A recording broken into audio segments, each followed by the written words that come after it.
On-site coverage of Resourcing Tomorrow is brought to you by Rio2. Christopher Ecclestone, welcome back. Thank you.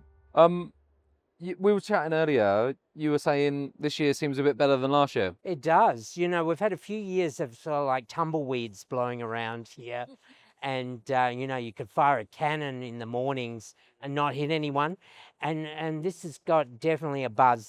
There's nothing like a gold and silver boom to lift the spirits. Oh yeah, I was going to say, you think maybe $4,200 gold and $57 silver might have an impact on that? Absolutely, absolutely. But then it's broader than that, because if you look at the Cornwall Pavilion here, it was like a mosh pit of people on the first day. They were sort of piling on top of each other, and they were just talking about tin. Now, I love tin, but the masses don't really know much about tin, or masses don't care about tin, but Cornwall seems to be like the hottest place in the UK these days. In terms of base metals, I'd probably say tin's my favourite at the moment. If it's a base, I don't even see it base. I see it as specialty, strategic. But it is a base metal, though, critical. Isn't it? It's all of the above. All of the above. All of the above, with a great price as well. Much better price than any of the base metals. What's your favourite base metal? My favourite base metal, I'm gonna be controversial, not say copper, but I think zinc. Zinc. Yeah, zinc has been sort of left behind. It's had a few moments in recent years, but zinc is as critical as copper. Every time I talk to someone about zinc, I just hear one phrase and one phrase only, and you probably know what it is. Zinc stinks. No, but lead stinks more. Lead stinks more. Lead stinks. Well, why zinc? What's happening? Just so it's been left behind. Yeah. You know, it's not been totally left behind. I remember when it was 60 cents, but it's not got its fair due. Not got its moment in the sun. Have you looked into the supply demand sort of Lots forecast of big that? zinc mines closed down in the last decade. And it's crucial for galvanization. You know, the problem is, of course, sort of like people say, oh, it's sort of boring, but it's sort of the stuff that people still use. But vanadium was boring at one point, and then all of a sudden vanadium it was... has had fluctuating sexiness, and a lot of the expectations.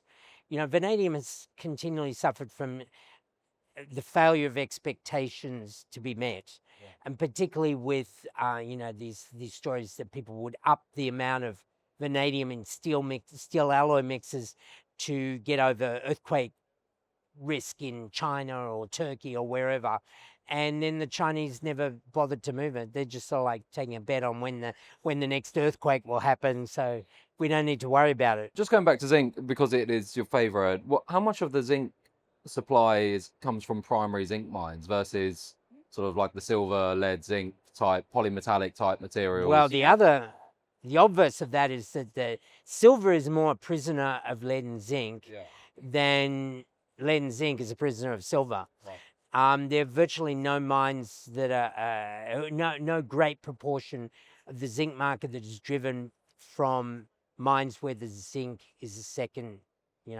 secondary factor to the silver. And one of the problems that silver has is, of course, that a lot of its, well, not problems, it's actually one of the advantages is that that lead mines are really going the way of the dodo, because ultimately the shift to EVs is not killing the lead market, it's killing the potential of the lead market. Because even if we have the same number of ICEs in 2050, because of the recycling of lead acid batteries, it means that there's no growth. And with no growth, and with the lead recycling business is really comprehensive and really successful. It's got like a 93% recycling rate in that metal that no other metal has. That means then that that there's no need for any more lead. And silver, a lot of silver comes from those lead dominant mines. And so I would see a scenario in which lead, which has had a great deal of difficulty getting above $1 a pound, is going to be under $1 a pound and gradually fading away under that level, because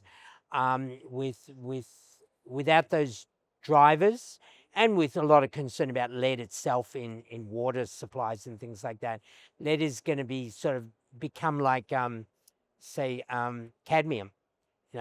Cadmium is regarded as a big no-no, and lead's going to go the same way. To me, on the surface of it, shouts that silver has even more wind under its sails than potentially down the line. Well, on the supply front, if lead mines disappear, and you're just then dependent upon zinc mines, you need a good zinc price to justify the production that produces the silver as a byproduct. Right. Because the world's largest silver producer, of course, is KGHM, the big Polish quasi-statal company, and that's primarily been driven by base metal considerations, not by silver. And yet it's ended up as the world's largest silver producer because of that. Yeah, I think 18% of silver comes from primary silver mines. The rest of it comes from other polymetallic. And that's something that people just are not focusing on. I think, though, at the moment, the pipeline, because the silver price was so low for so long, there was not a pipeline of primary silver mines. Yeah. So we're seeing a big switch now back to people looking for primary silver mines in the primary silver jurisdictions, which of course are Mexico and Peru. We hit $58 whilst we've been at the show, right? Yeah. Everyone I'm talking to, and this is, again, maybe we're all drinking the Kool-Aid, but everyone I'm talking to thinks $100 silver in 6 months, by the sound of it. Well, I think the ratio of silver to gold needs to improve. And so we may be in for a phase where gold stays the same or goes down and silver's ratio improves, because someone once said to me that silver's historic ratio or historic price was really something like the ratio was 15 to 1 with gold. And it hasn't been 15 to 1 for a very, very long time. I was actually looking at $100-year silver price chart the other day and saw that it was 40 cents on the eve of Roosevelt freezing the gold price in 1933, 34, whenever he froze it. 40 cents. I'd buy up tons at 40 cents if you could.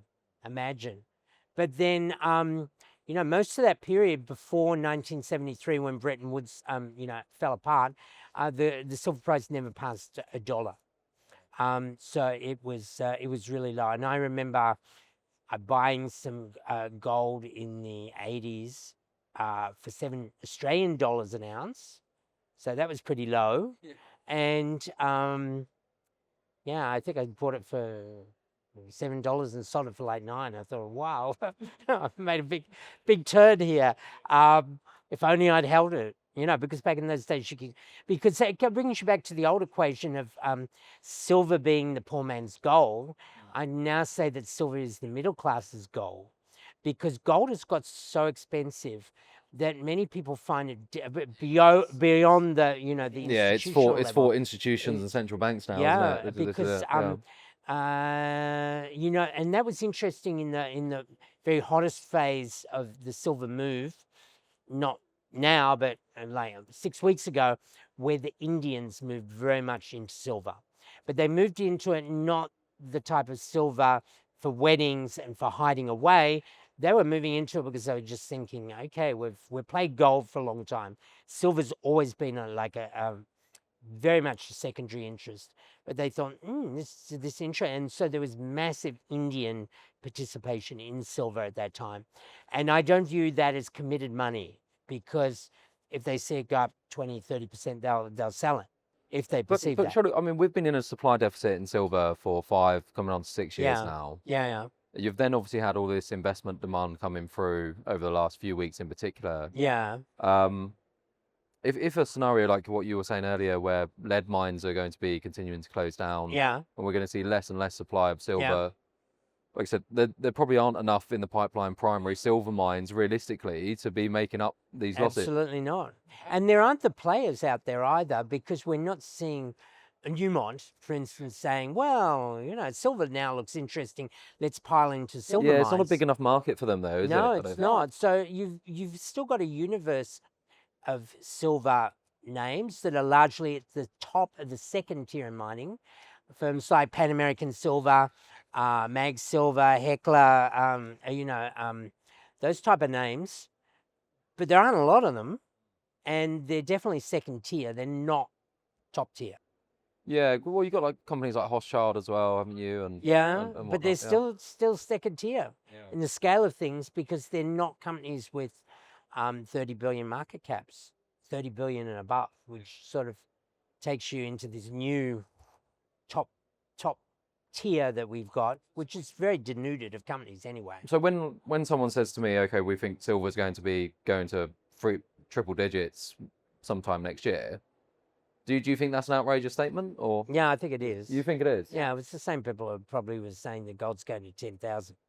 I don't know, but people tell me gold's going to 10,000 now, and I somewhat maybe believe them. It's 10,000 is the new normal. Well, I don't know. 100 is the new normal. No, but don't you remember? This my whole point in this topic is, I remember 5 years ago, anyone who said $3,000 gold was a. Someone says to me, "Okay, we're going to get $5,000 gold next year." I don't question it. I think that's probably realistic. Yeah. You wouldn't necessarily blink at that, but at the same in time, 10 years' time, $10,000 gold, is that outrageous?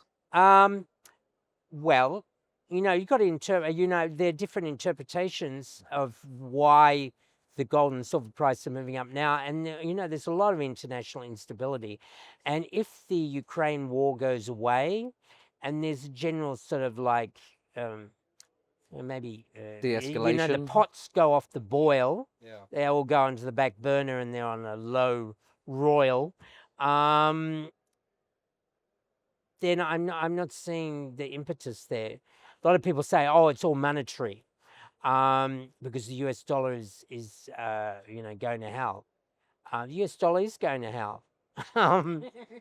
Okay, let's face it. But we're not moving from a dollar-based world to a yuan-based world. We're moving to a multipolar, because the Chinese don't want the type of vulnerability for the yuan that the dollar currently has, because the dollar then becomes sort of like a Mickey Mouse monopoly money type currency, and the Chinese are such control freaks that they don't want the yuan to really move into it. They might verbalize that they want the yuan to be more important by the I don't think enough people trust China to no back the no one one anyway. trusts China.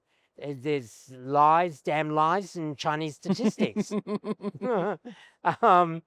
Yeah, it's their numbers are bogus, so you really don't know what underpins the yuan. It's almost sort of like cryptocurrency with someone What is it? running When you don't even really know what population they have, you don't really understand what their workforce looks like. It's it's just it's all crazy stuff. Yeah. Yes. Yeah. So potentially an outrageous statement to say triple digit silver, but I'm not getting from you that you're horrified by the idea of it. It could happen. No, not at all. No, if gold stayed where it was and silver went to 100, I mean, it's only bringing the ratio down to like 30, isn't it? 30. That's still not good enough. Silver should be 15-1 with gold. In the heart of Chile's Atacama Desert lies one of the largest gold oxide deposits on Earth, weighing in at an impressive 4.8 million ounces in measured and indicated resources. This is the largest, permitted, fully funded gold heap leach project in the Americas. Rio2 Limited is bringing the Phoenix Gold Project into production. Construction is nearing completion, on time and on budget, with first gold pour scheduled for January 2026, just weeks away. Phase 1 starts with 20,000 tons per day, delivering approximately 100,000 gold ounces per year at an ultra-low, all-in sustaining cost of just $1,237 an ounce.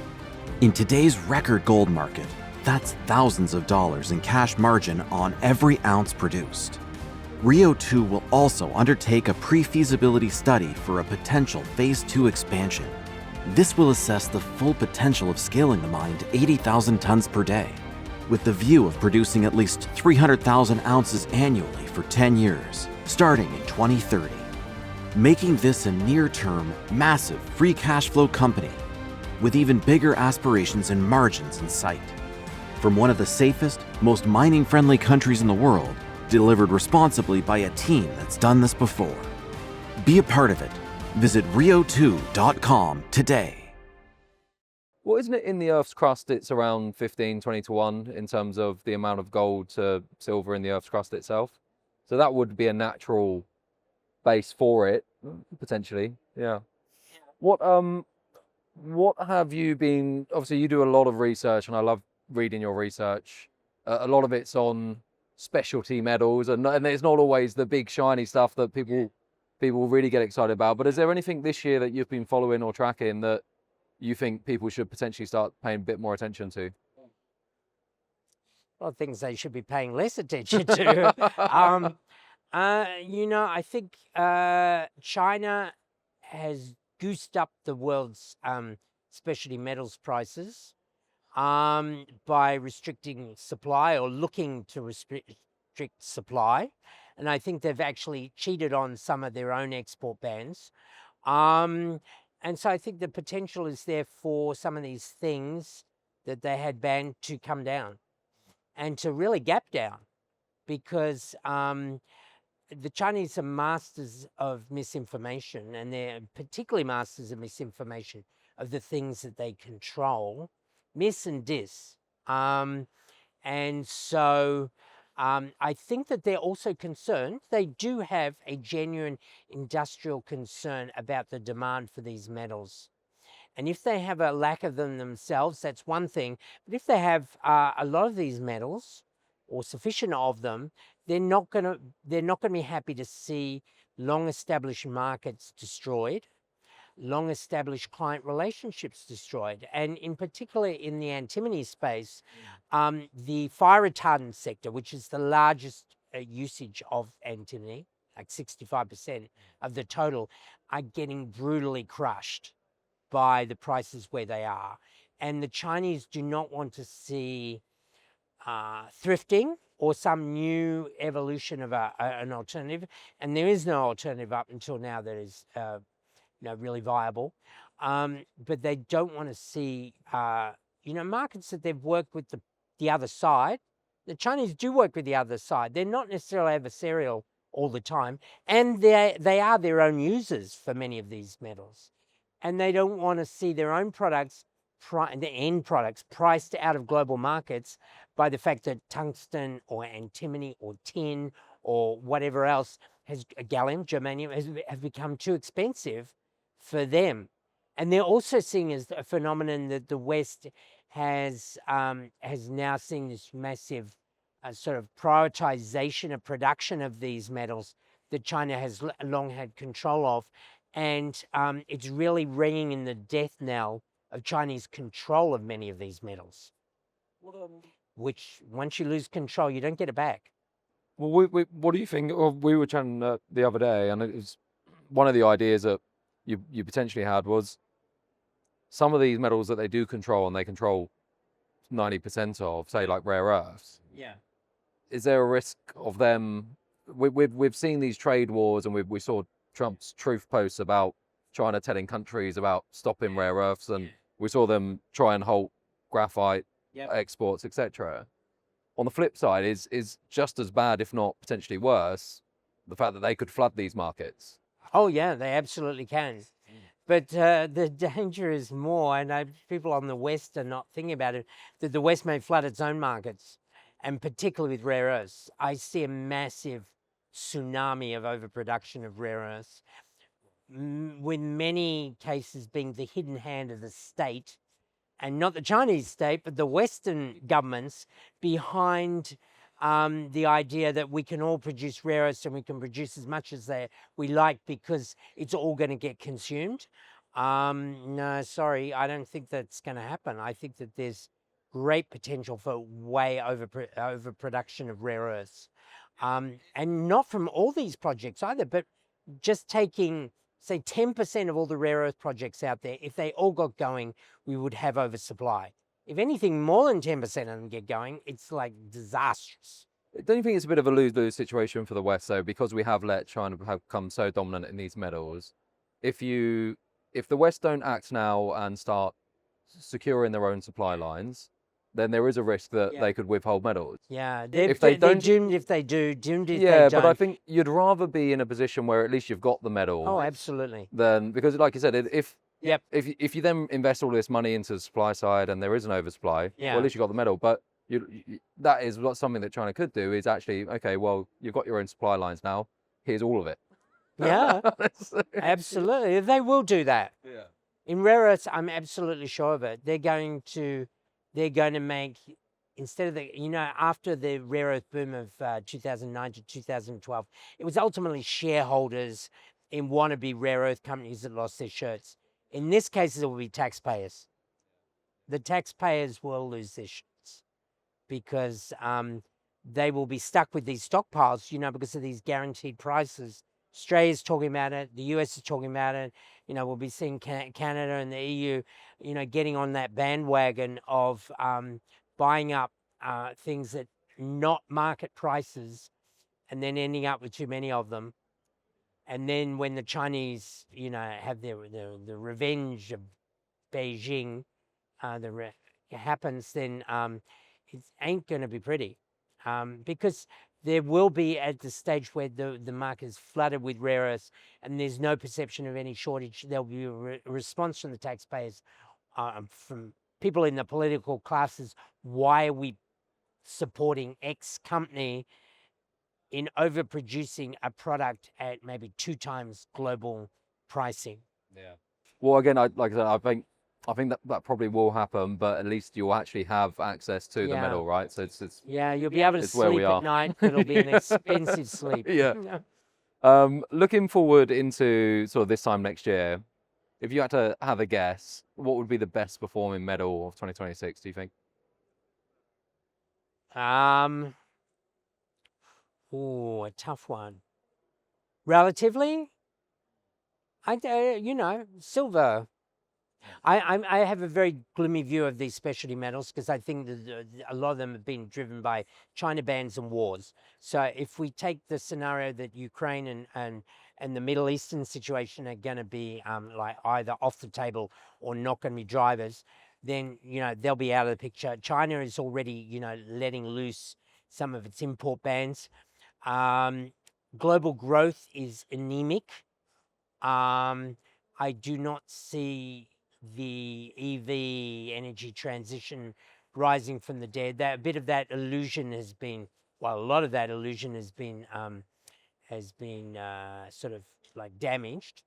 2030 is only 5 years away, and we're nowhere near meeting any of these criteria. So the governments are either going to have to backtrack or double down or start buying loads of Chinese autos.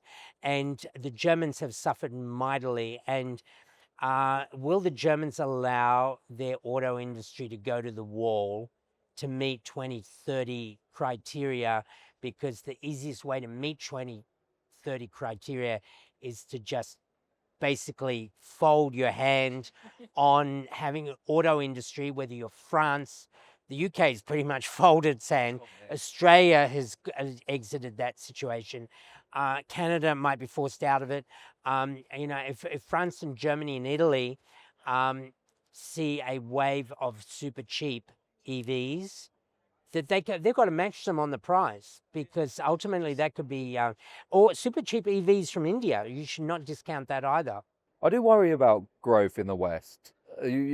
Most What West, growth? Well, this is the problem, isn't it? But it's the debt piles in pretty much all Western countries are getting higher, and as a result, the cost of the debt is getting higher as well, as people lose confidence that they're going to be able to repay it.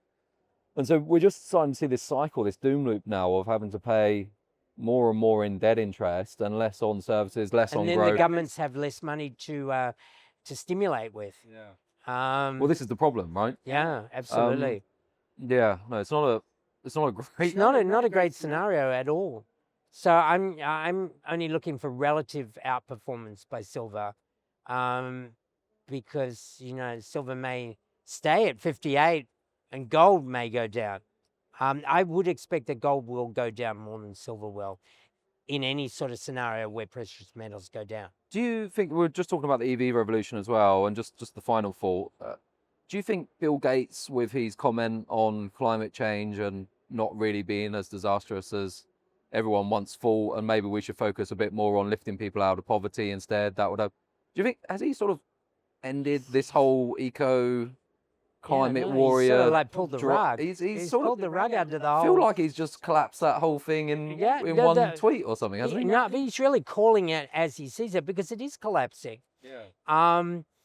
Ultimately, the Germans were okay with going along with energy transition, as long as they were the kings of the energy transition. When they look like they're going to be losers, and basically the Germans still call most of the shots in the EU, the message will go to Brussels that no, this is going to have to change, because the US has totally abandoned that whole push. And I don't think that even if there was a swing back to the Democrats, we're all going to be in love with EVs again. Yesterday's Democrats are not going to be the same as, or tomorrow's Democrats not going to be the same as the previous ones. So in 2028, there'll be, the consensus will be that we're not going to sacrifice everything for this mythical climate change thing. And all we need is like a new ice age, and there out the window goes the whole, because ice ages have happened. They had one in the 1500s, and sometimes they were spurred by volcanoes or whatever, but they have had ice ages before, or global cooling. Global cooling would really throw a spatter in the works. Well, that would be a lot worse than a bit more carbon in the atmosphere. Because we'd all be freezing to death. Yeah, well, yeah, exactly. Because we've got no coal anymore. We've got no wood. We're not allowed to do this. Not allowed to do that. Well, with higher carbon, you have higher crop yields. Everyone eats better. Everyone, with cooling, it's you're on famine territory there. It's, exactly. You get into some serious serious trouble. Yeah. So there you go. Yeah. Okay. Would I be able to press you for your best company at the show? Would you be willing? Yeah, no, I found a new one, which I did not know before, called Scotty Resources. And, I know other companies here and I like them, but, it's best new discovery for me. I would say Scotty Resources, which are in the Golden Triangle. And they look like they want to be in production, which, hey... Production rules. They're doing DSO, aren't they? They're direct shipping ore, and I looked at them recently as well. Yeah, no, bulk samples. Yeah, well, they made a load of money off that one bulk. Yeah, the bulk sample, amazing. Everyone should be out there bulk sampling. Yeah, if only they could do more of them. You're only allowed to do one every 5 years or something. But $9 million for 10,000 tons bulk sample. Yes, please, any day. Yeah. Look, Christopher, I really appreciate your time.